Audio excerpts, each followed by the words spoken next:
Evangelio de hoy. Primera lectura. Lectura de la carta del libro del Génesis. Capítulo 3, versículo 9 al 15. Y 20. El Señor Dios llamó a Adán y le dijo, ¿dónde estás? Él contestó. Oí tu ruido en el jardín, me dio miedo. Porque estaba desnudo, y me escondí. El Señor Dios le replicó. ¿Quién te informó de que estabas desnudo? ¿Es que has comido del árbol del que te prohibí comer? Adán respondió. La mujer que me diste como compañera me ofreció del fruto y comí. El Señor Dios dijo a la mujer, ¿qué has hecho? La mujer respondió, la serpiente me sedujo y comí. El Señor Dios dijo a la serpiente. Por haber hecho eso, maldita tú entre todo el ganado y todas las fieras del campo. Te arrastrarás sobre el vientre y comerás polvo toda tu vida. Pongo hostilidad entre ti y la mujer, entre tu descendencia y su descendencia. Esta te aplastará la cabeza, cuando tú la hieras en el talón. Adán llamó a su mujer Eva, por ser la madre de todos los que viven. Palabra de Dios. Te alabamos, Señor. Salmo responsorial. Qué pregón tan glorioso para ti, ciudad de Dios. Él la ha cimentado sobre el monte santo. Y el Señor prefiere las puertas de Sión a todas las moradas de Jacob.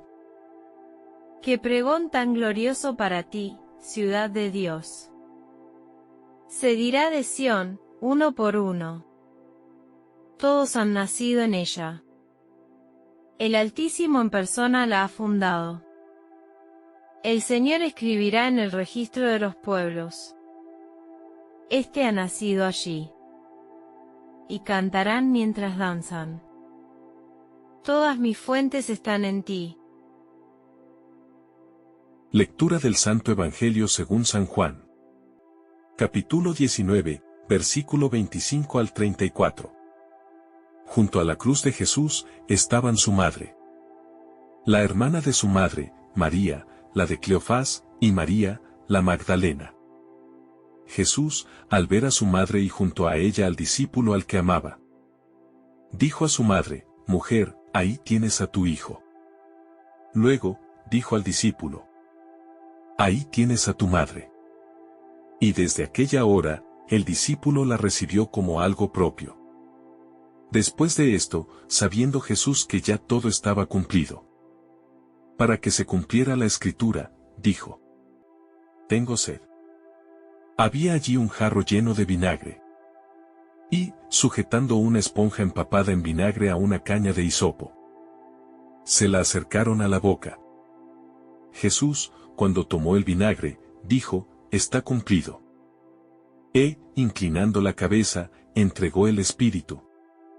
Los judíos entonces, como era el día de la preparación, para que no se quedaran los cuerpos en la cruz el sábado, porque aquel sábado era un día grande, pidieron a Pilato que les quebraran las piernas y que los quitaran. Fueron los soldados, le quebraron las piernas al primero, y luego al otro que habían crucificado con él. Pero al llegar a Jesús, viendo que ya había muerto, no le quebraron las piernas, sino que uno de los soldados, con la lanza, le traspasó el costado. Y al punto salió sangre y agua. Palabra del Señor. Gloria a ti, Señor Jesús. Reflexión. Queridos hermanos, en el Evangelio de hoy abordaremos varios puntos que nos conducirá a entender la maternidad universal de María. En esta primera parte veremos el testamento de amor en la cruz. Junto a la cruz de Jesús estaba su madre, y la hermana de su madre, María la de Cleofás y María Magdalena. Cuando vio Jesús a su madre y al discípulo a quien él amaba, que estaba presente, dijo a su madre, mujer, he ahí tu hijo. Después dijo al discípulo, he ahí tu madre. Y desde aquella hora el discípulo la recibió en su casa. En estas palabras sagradas encontramos uno de los momentos más sublimes, y trascendentales de toda la historia de la salvación. No son simplemente las últimas disposiciones de un hijo moribundo hacia su madre. Son las palabras testamentarias del Redentor del mundo que, en su infinita sabiduría y amor, nos regala el don más precioso después de su propia vida, su Santísima Madre. He ahí a tu madre. Estas palabras tienen un valor de testamento y dan al mundo una madre. Jesús, en el momento supremo de su sacrificio, cuando el dolor físico se une al sufrimiento espiritual, de cargar con todos los pecados de la humanidad, no olvida a quienes ama. Su corazón, atravesado por el amor infinito hacia el Padre y hacia nosotros, se conmueve al ver a María, la mujer que había cooperado con su fe, a la manifestación de las maravillas de Dios desde las bodas de Caná de Galilea. María, la criatura más bella jamás creada, embellecida con la altísima dignidad de su pureza inmaculada y virginal, se encuentra ahora al pie de la cruz como la corredentora. Su presencia no es casual ni meramente emotiva, es providencial y salvífica. Ella, que había dicho hágase en la Anunciación, ahora ratifica ese sí en el momento más doloroso de su existencia. La espada de dolor que había profetizado el viejo Simón atraviesa finalmente su alma purísima, pero no la quebranta, la ensancha para acoger a toda la humanidad. Desde ese momento, la Madre de Dios se ha convertido también en nuestra Madre, no por adopción humana, sino por designio divino. En aquella hora en la que la fe de los discípulos se agrietaba por tantas dificultades e incertidumbres, Jesús desconfió a aquella que fue la primera en creer, y cuya fe no decaería jamás.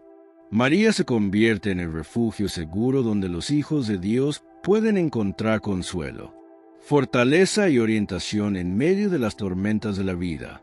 El evangelista Juan, representando a toda la iglesia naciente, recibe este don inefable, y desde aquella hora el discípulo la recibió en su casa. Esta acogida no es meramente física, sino espiritual y existencial. Recibir a María en nuestra casa significa abrir nuestro corazón a su presencia maternal, permitir que ella sea verdaderamente nuestra madre, que nos forme según el corazón de Cristo, que nos acompañe en nuestro camino de santificación. La mujer se convierte en nuestra madre en el momento en el que pierde al Hijo Divino. Paradoja del amor cristiano, cuando todo parece perderse, cuando el dolor alcanza su máxima intensidad. Es precisamente entonces cuando se revela la fecundidad más extraordinaria. El corazón herido de María se ensancha para acoger a todos los hombres, buenos y malos, y los ama como los amaba Jesús. Su maternidad se universaliza en el dolor, se hace cósmica en el sufrimiento, se eterniza en el amor. Cuando Dios había decidido venir a la tierra había pensado, ya desde toda la eternidad, en encarnarse por medio de la criatura más bella jamás creada. Su madre habría de ser la más hermosa de entre las hijas de esta tierra de dolor, embellecida con la altísima dignidad de su pureza inmaculada y virginal. Y así fue. Todos conocemos la grandeza de María, pero María no fue obligada a recibir al Hijo del Altísimo. Ella quiso libremente cooperar, y sabía, además, que el precio del amor habría de ser muy caro. Una espada de dolor atravesará tu alma, le profetizó el viejo Simeón. Pero, ¿cómo no dejar que el Verbo de Dios se entrañara en ella? Lo concibió con amor infinito, lo llevó en su seno virginal durante 9 meses, sintiendo cada latido de ese corazón que vendría a salvar al mundo. Lo portó en su vientre con la ternura de una madre y la reverencia de una adoradora. Lo dio a luz en un pobre pesebre, rodeada de la pobreza más absoluta, pero enriquecida por la presencia del Hijo del Altísimo. Lo cargó en sus brazos de huida a Egipto, protegiéndolo de la crueldad de Herodes con el instinto maternal más puro.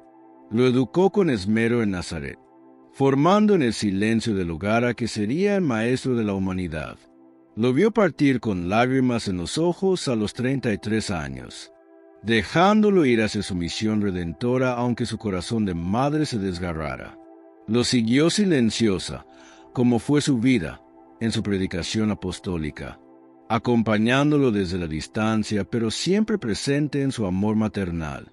Lo seguiría incondicionalmente hasta el final. No se había arrepentido de haber dicho al ángel en la Anunciación, «Hágase», a pesar de los sufrimientos que habría de padecer. Pero si el amor es donación total al amado, ahora allí, fiel como siempre, a los pies de la cruz, dejaba que la espada de dolor le desencarnara el corazón tan sensible, tan puro de ella, su madre, en este momento supremo de la historia, cuando el cielo y la tierra parecen encontrarse en el punto más álgido del drama de la salvación. María se yergue como el puente entre lo divino y lo humano. Ella, que había sido el primer tabernáculo del Verbo encarnado, se convierte ahora en el refugio donde la humanidad herida puede encontrar consuelo y esperanza. Su presencia junto a la cruz no es meramente la de una madre doliente. Es la presencia activa de la corredentora, de aquella que coopera de manera única e irrepetible en la obra de la salvación. La mirada de María fija en su Hijo crucificado encierra toda la historia de la salvación. En sus ojos se reflejan las profecías mesiánicas, que había meditado en su corazón durante 33 años. En su silencio resonan todas las palabras de esperanza, que los profetas habían anunciado sobre el Mesías. En su dolor se consuma el sacrificio prefigurado en todas las víctimas del Antiguo Testamento. María es testigo privilegiada del cumplimiento de todas las promesas de Dios, pero también participa activamente en esa consumación salvífica, el testamento de amor que Jesús pronuncia desde la cruz, al confiar a su madre el cuidado de la humanidad redimida. Es también el momento en que María acepta plenamente su nueva dimensión maternal. No solo es la madre del Redentor, se convierte en la madre de los redimidos. Su maternidad se expande hasta abarcar a toda la familia regenerada por la sangre de su Hijo. En este momento, el plan divino de salvación alcanza una de sus expresiones más sublimes. Dios no solo nos da a su Hijo como Salvador, sino que nos regala también a su Madre como Madre nuestra. La fe inquebrantable de la primera creyente. María permanece de pie junto a la cruz mientras los demás discípulos han huido por miedo. Su presencia silenciosa pero firme nos revela la profundidad de su fe y la grandeza de su alma. Ella, que había sido la primera en creer cuando el ángel le anunció el misterio de la encarnación, mantiene ahora esa fe inquebrantable incluso en el momento más oscuro de la historia de la salvación. La fe de María no es una fe fácil o superficial. Es una fe que se ha ido purificando y profundizando a través del sufrimiento y la prueba. Desde el momento en que concibió al Verbo de Dios en su vientre virginal, su vida se convirtió en un continuo ejercicio de confianza en la providencia divina, incluso cuando los caminos de Dios parecían incomprensibles o dolorosos. Cada misterio de la vida de Jesús fue también un misterio en la vida de María, una invitación a profundizar en la fe, a crecer en la confianza, a madurar en la esperanza. Lo concibió sin comprender plenamente el misterio, pero creyendo la palabra del ángel. Lo portó en su vientre experimentando la presencia divina de manera única e irrepetible. Lo dio a luz en la pobreza de Belén, viendo cómo los poderosos del mundo rechazaban al Rey de Reyes. Lo cargó en sus brazos durante la huida a Egipto, experimentando el rechazo y la persecución que acompañarían siempre a su Hijo. Lo educó con esmero en Nazaret, formándolo en la vida ordinaria, pero sabiendo que era extraordinario. Lo vio partir con lágrimas en los ojos a los 33 años, dejándolo ir hacia un destino que presentía doloroso. Lo siguió silenciosa, como fue su vida, en su predicación apostólica, viendo cómo crecía la oposición contra él.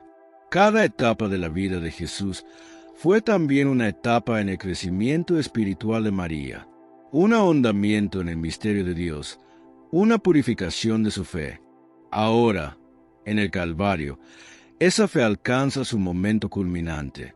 mientras los cielos se oscurecen y la tierra tiembla, mientras su hijo agoniza en la cruz entre dos ladrones. María mantiene encendida la llama de la fe en la resurrección de su hijo. Ella sabe, con esa certeza que solo puede dar el Espíritu Santo, que la muerte no tendrá la última palabra. Sabe que el amor de Dios es más fuerte que el odio de los hombres. Sabe que la vida triunfará sobre la muerte. Sabe que su Hijo, que es la vida misma, no puede ser vencido definitivamente por la muerte. Esta fe de María no es solo individual, es eclesial y maternal. La comunica con afecto materno a los demás. Su presencia junto a la cruz es un testimonio silencioso, pero elocuente para todos los que están presentes. Sin pronunciar palabra, María está predicando la fe más pura. Está enseñando cómo se debe creer incluso en medio de la prueba más terrible. Está mostrando que la fe verdadera no se mide por la ausencia de sufrimiento, sino por la perseverancia en medio del dolor. La Madre del Redentor nos precede y continuamente nos confirma en la fe, en la vocación y en la misión. Su ejemplo se convierte en faro para todos los cristianos, que atraviesan momentos de dificultad, de oscuridad, de aparente ausencia de Dios.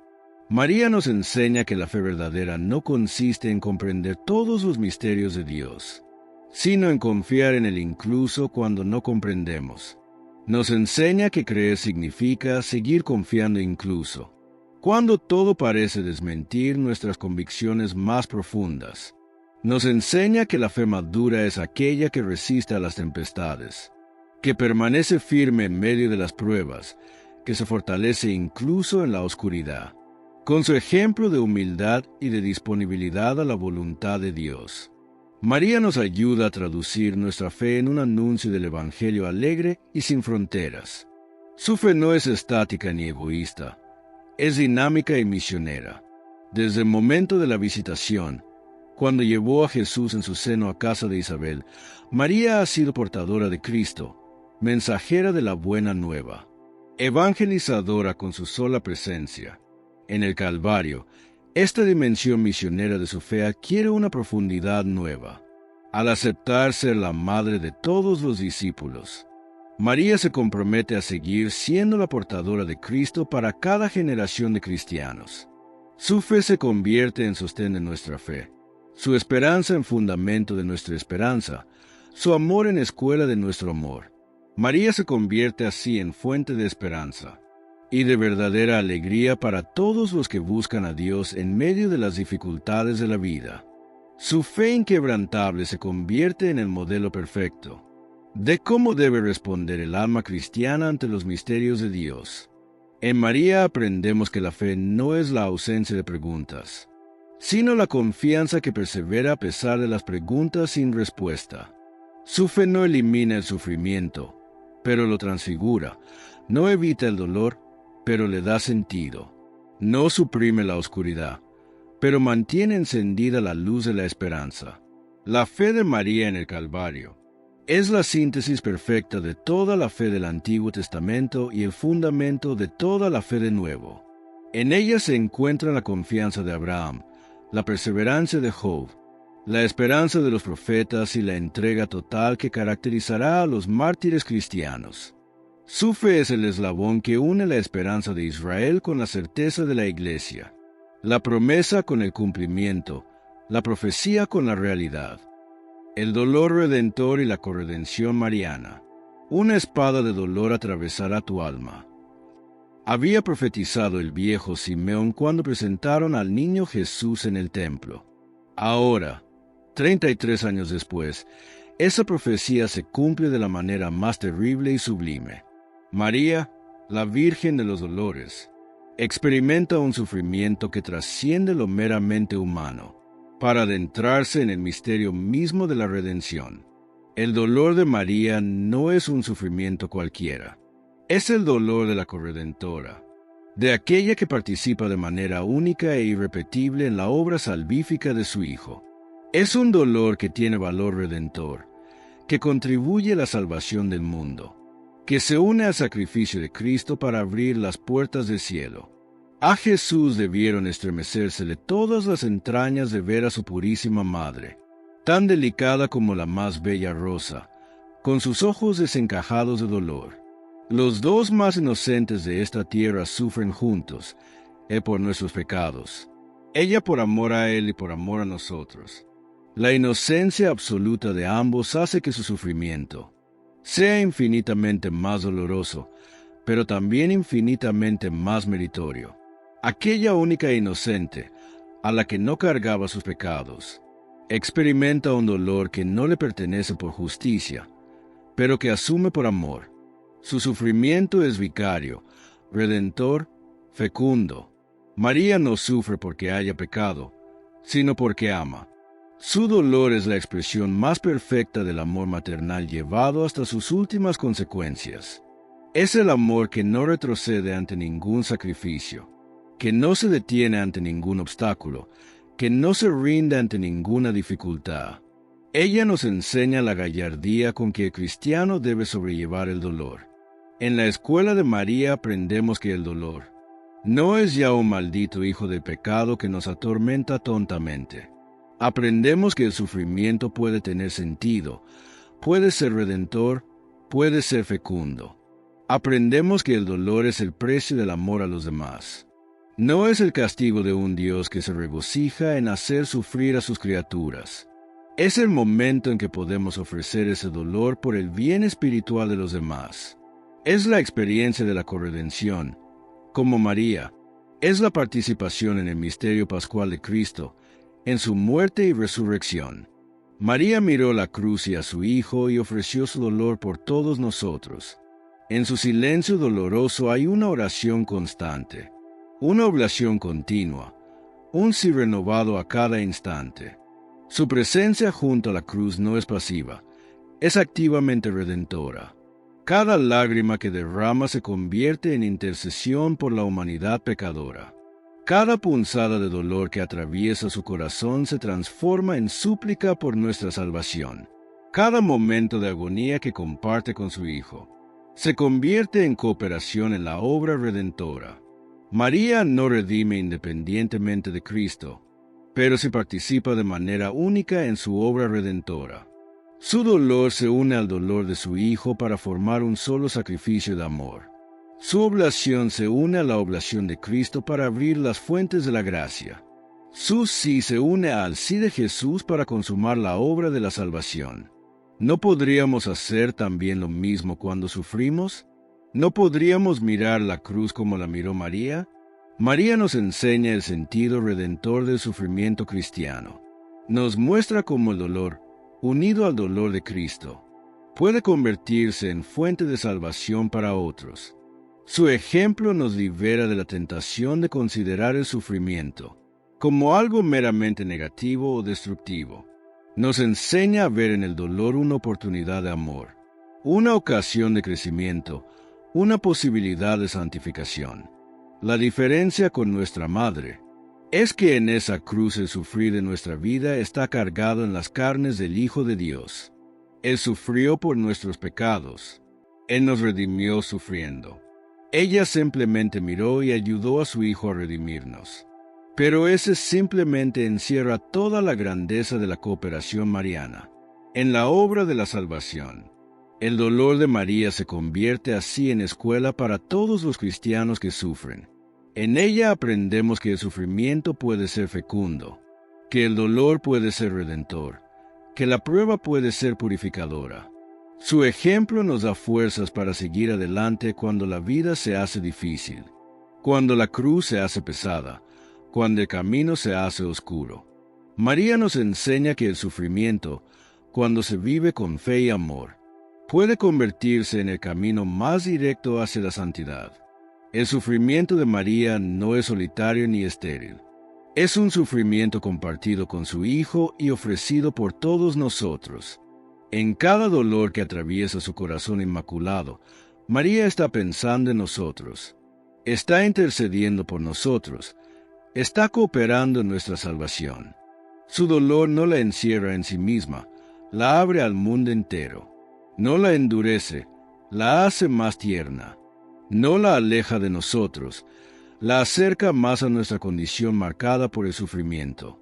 La maternidad dolorosa de María se convierte así en fuente inagotable de consuelo para todos los que sufren. Quien acude a María en el dolor encuentra en ella no solo comprensión, sino también la fuerza para transformar el sufrimiento en ofrenda de amor. María nos enseña que el dolor puede unirnos más estrechamente a Cristo, puede hacernos más semejantes a Él, puede convertirse en el camino más seguro hacia la santidad. En la escuela del dolor de María aprendemos también la importancia del silencio en el sufrimiento. María no se queja, no recrimina, no se revela. Su dolor es silencioso pero no mudo, es reservado pero no estéril, es íntimo pero no egoísta. En su silencio hay más elocuencia que en todos los discursos sobre el dolor. Su ejemplo nos enseña que hay momentos en la vida en que las palabras sobran, en que solo queda la ofrenda silenciosa del corazón herido pero confiado. Una madre para todos. Cuando Jesús, colgado en la cruz y al borde de la muerte, dirigió su mirada hacia su madre y hacia el discípulo amado para decir: «Mujer, ahí tienes a tu hijo. Hijo, ahí tienes a tu madre», estaba entregando algo más que palabras conmovedoras. Estaba fundando una nueva relación espiritual que, desde ese instante, nos convierte a todos en hijos de María. Una madre que no se limita a la biología, sino que abraza a toda la humanidad redimida. Ese momento, lleno de dolor pero también de amor infinito, selló la maternidad espiritual de María, y los católicos, con gratitud y profunda fe, reconocemos ese regalo como una de las herencias más preciosas que Jesús nos dejó antes de entregar su espíritu. Mientras muchas denominaciones cristianas han optado por alejarse de esta verdad, los católicos abrazamos con alegría la certeza de que María es más que la madre de Jesús. Es también nuestra madre espiritual, presente y viva en la historia de la Iglesia y en la vida de cada creyente que la acoge. A través de los siglos, la Iglesia ha enseñado que María no es simplemente un personaje histórico o una figura simbólica del Evangelio, sino una madre real que intercede, consuela, guía y acompaña a todos los que se acercan a ella con humildad y confianza. María es el modelo perfecto del discípulo, la criatura más pura que respondió al llamado de Dios con un sí que cambió el curso de la historia, y que sigue diciendo sí cada vez que uno de sus hijos la invoca con amor. Ella estuvo con Jesús desde el principio, desde el misterio de la encarnación en Nazaret hasta el momento más doloroso en el Calvario, demostrando una fidelidad que solo una madre puede tener, una fidelidad que se extiende también hacia nosotros. La maternidad de María no terminó con la ascensión del Señor al cielo. Al contrario, su papel se amplificó, porque, como madre de la Iglesia, sigue estando presente en cada rincón del mundo donde un hijo suyo la necesita. Para nosotros, los católicos, ella no es una figura lejana o una reina inaccesible, sino una madre cercana, tierna y solícita, que escucha nuestras súplicas, llora con nosotros en los momentos de dolor y se alegra con nosotros en los tiempos de bendición. Cada vez que rezamos el rosario, que nos detenemos a contemplar una imagen mariana o que simplemente decimos «Madre mía», renovamos esa relación viva que se inició al pie de la cruz y que ningún poder humano podrá romper. María no compite con Jesús, no le quita lugar ni lo reemplaza. Al contrario, ella es el camino más corto, más seguro y más dulce para llegar al corazón de su Hijo, porque nadie lo conoce mejor que ella, y nadie desea más que nosotros lo amemos de verdad. Muchos hermanos cristianos, lamentablemente, han sido formados con desconfianza, o incluso rechazo hacia María, creyendo erróneamente que honrarla es idolatría, cuando en realidad honrarla es obedecer al mismo Cristo que nos la entregó como madre. Lejos de alejarnos de Dios, María nos acerca más a Él, porque su presencia es completamente cristocéntrica, orientada a llevarnos por el camino de la conversión, del perdón, de la paz y de la fidelidad al Evangelio. Su papel de madre se manifiesta en los detalles más sencillos de la vida, en una oración atendida, en una lágrima consolada, en un corazón que vuelve a Dios. Después de haber estado perdido, en una familia que encuentra la fe al invocar su nombre. María no impone, no fuerza, no presiona. Como buena madre, respeta nuestra libertad, pero está siempre ahí, esperando el momento en que decidamos volver a su regazo, como hijos necesitados de ternura, comprensión y guía. La historia está llena de testimonios de santos, pecadores, enfermos, pobres, misioneros y mártires que experimentaron el poder de su intercesión y que descubrieron en ella a una madre que nunca falla, que nunca abandona, que nunca se cansa de amar. Cuando el pueblo católico la invoca como Madre de la Iglesia, no lo hace por tradición vacía, sino por experiencia viva, porque hemos comprobado una y otra vez que quien se confía a María encuentra luz en medio de la oscuridad y esperanza en medio del sufrimiento. Santa Teresita del Niño Jesús decía que María es más madre que reina, y eso resume de manera hermosa lo que ella representa para nosotros. Su realeza está al servicio de su maternidad, y su trono es el corazón de cada hijo que la acoge con amor. Por eso, como católicos, no solo debemos amar a María, sino también dar testimonio de su presencia en nuestras vidas, compartiendo con respeto y humildad la riqueza de tener una madre espiritual, con quienes aún no la conocen o no la comprenden. La devoción a María no es una obligación impuesta por la Iglesia, sino una respuesta natural de corazón que se sabe amado y que, al descubrir la ternura de esta madre, no puede evitar corresponder con cariño, confianza y oración. Cada advocación mariana, cada santuario, cada fiesta litúrgica dedicada a ella, es un eco del amor de Dios que, por medio de María, sigue tocando los corazones de millones de creyentes en todas partes del mundo. En un tiempo en que la figura materna muchas veces es ignorada, distorsionada o debilitada, María resplandece como modelo perfecto de mujer, de madre y de creyente, mostrando con su vida que la verdadera grandeza está en la humildad y en la obediencia a Dios. Hoy más que nunca necesitamos a María, no como un lujo espiritual, sino como una necesidad profunda del alma, porque su presencia nos equilibra, nos orienta y nos recuerda que siempre hay esperanza para los hijos de Dios. Cuando nos sentimos huérfanos, confundidos o abandonados, basta con volver los ojos hacia ella y decir Madre, para experimentar que no estamos solos, que su corazón sigue latiendo por cada uno de nosotros con un amor incansable. Recibir a María en nuestra vida no nos aleja del Evangelio, sino que nos sumerge más en él, porque ella fue el primer sagrario, la primera discípula y la madre silenciosa que sostuvo la fe cuando todo parecía perdido. María no es una idea ni una invención piadosa, es una persona real, viva en la gloria de Dios y atenta a cada una de nuestras necesidades, porque su maternidad no envejece ni desaparece con el tiempo, sino que permanece siempre activa y presente.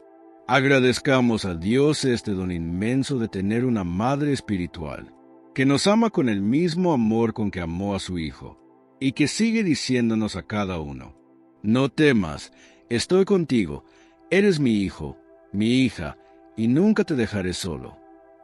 Y que cada vez que digamos Ave María, sepamos que no estamos repitiendo una fórmula vacía, sino que estamos tocando el corazón de una madre que nos escucha, que intercede, que responde con amor. El agua y la sangre de costado abierto, fuente de vida eterna. Después de haber entregado todo en la cruz y sabiendo que ya todo estaba consumado, Jesús pronunció una frase profundamente significativa: tengo sed.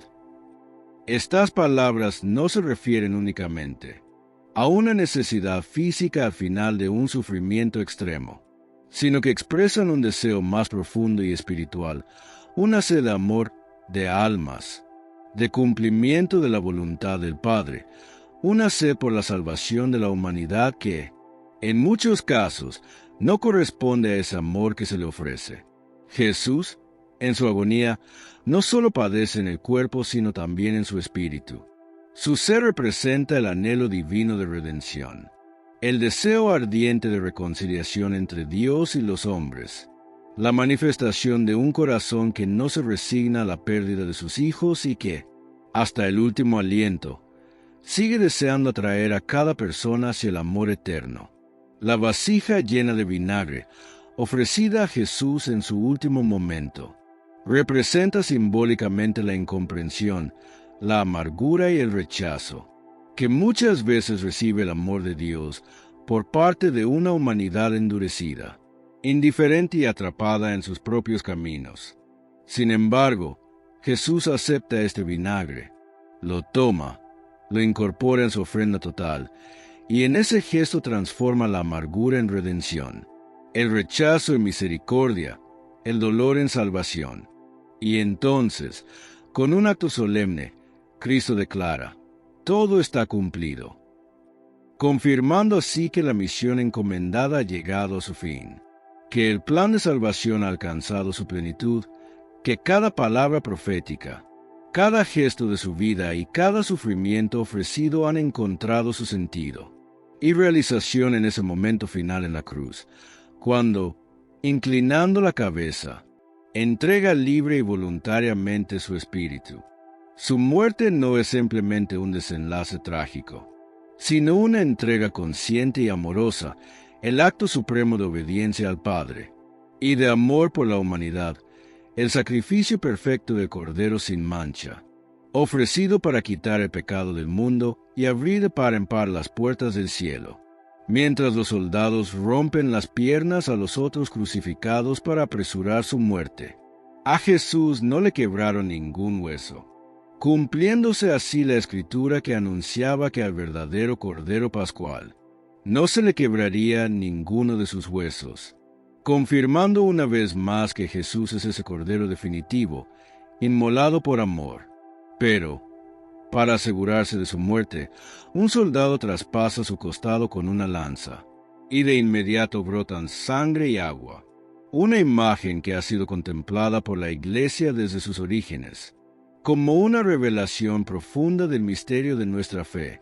Este detalle no es una mera constatación médica o un dato accidental, sino un signo visible de lo invisible.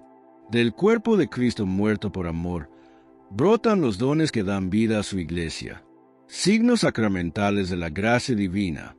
La sangre representa la Eucaristía, el sacrificio perpetuo de Cristo que se actualiza cada día en el altar, para alimentar espiritualmente a su pueblo, para renovar la alianza y asegurar el perdón de los pecados, para mantener viva su presencia real entre nosotros.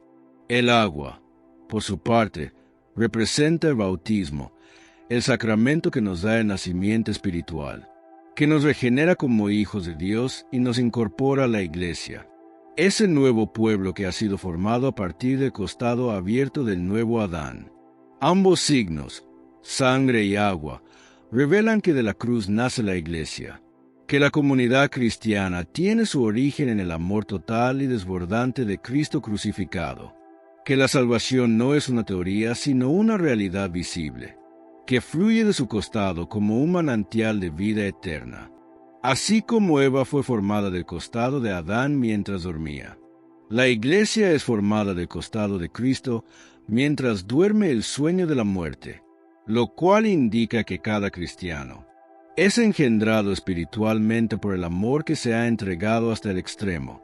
Este costado abierto simboliza una entrada al corazón mismo de Dios, una invitación a contemplar y a habitar en su misericordia, un signo de que Dios no se guarda nada para sí, sino que lo entrega todo sin medida, sin condiciones, hasta la última gota de su ser.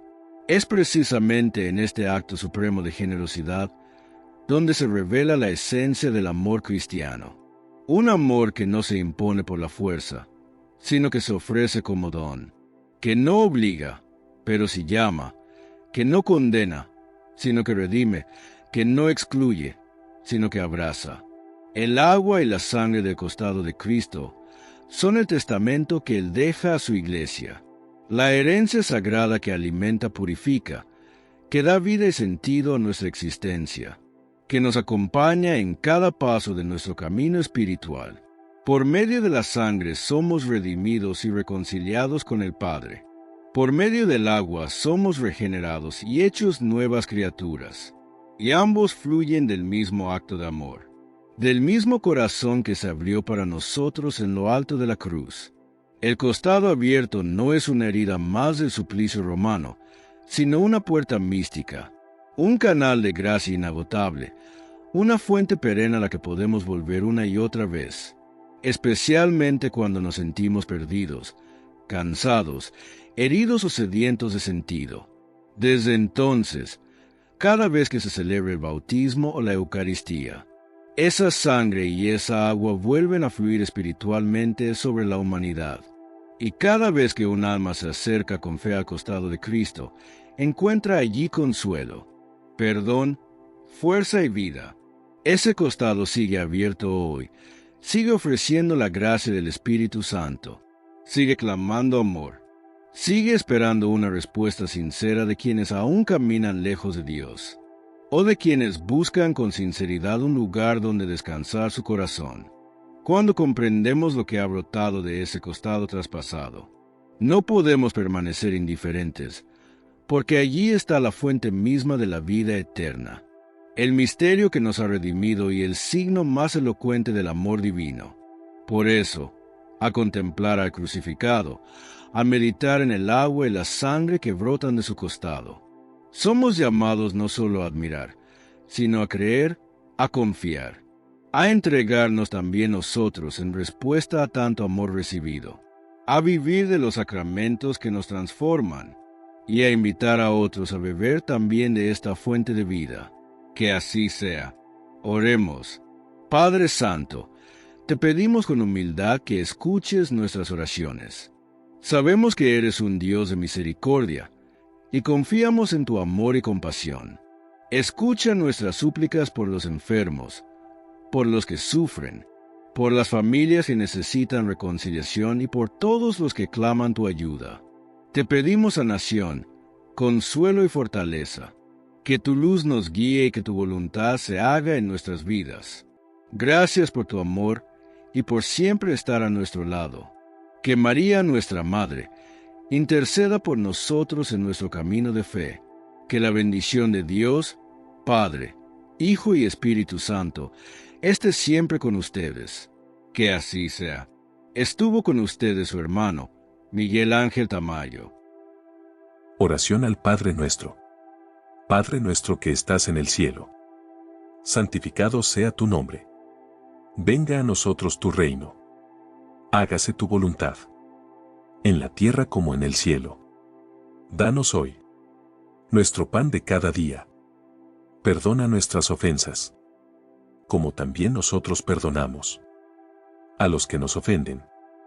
No nos dejes caer en la tentación, y líbranos del mal. Amén. Si quieres que oremos por ti, te dejaremos un enlace en la descripción. O si lo prefieres en la cajita de los comentarios.